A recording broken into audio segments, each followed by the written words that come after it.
Ẹ kú dédé àsìkò yìí o, ìròyìn bó ṣe ń lọ láti ìkànnì Àríyá Gàlọ́ TV. Kí gan ló fa gbàsgbòs? Kí ló fa wàhálà? Kí ló fa fàákàjà láàrin Akpabio àti Natasha? Ìbéèrè kan tí ọ̀pọ̀ ọmọ Nàìjíríà ń béèrè rèé o lọ́wọ́ àwọn aṣòfin orílẹ̀-èdè Nàìjíríà. Ní ọ̀sẹ̀ tó kọjá ní wàhálà ṣẹlẹ̀ láàrin ààrẹ ilé ìgbìmọ̀ aṣòfin Godswill Akpabio àti amòfin tó ń ṣojú ẹkùn ìdìbò àárín gbogbo ìpínlẹ̀ Kogi, Natasha Uduaghan. Lásìkò tí ilé ń jókòó ní Akpabio pàṣẹ pé kí àwọn agbófinró mú Natasha jáde kúrò lórí ìjókòó aṣòfin.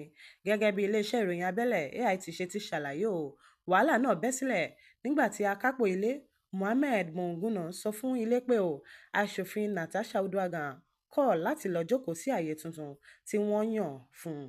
Sẹ́nitọ́ Natasha kọ̀ jálẹ̀ pé òun kò lè kúrò ní àyè tó wà tẹ́lẹ̀, tó sì fẹ̀sùn kan ààrẹ ilé ìgbìmọ̀ aṣòfin àti ilé ìgbìmọ̀ pé wọ́n ń tẹ ẹ̀tọ́ òun mọ́lẹ̀.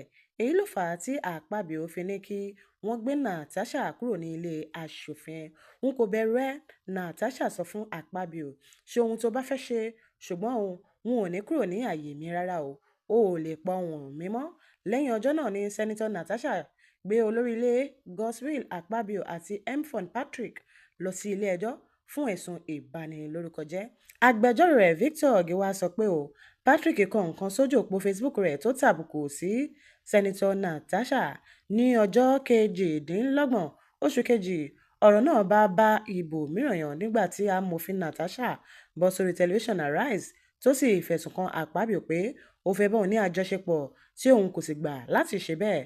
Ó ní èyí ló fà á tí olórí ilé fi ń fi ayé sùn ní ilé ìgbìmọ̀ aṣòfin. Ẹ̀sùn yìí ló fa gbàsgbòs.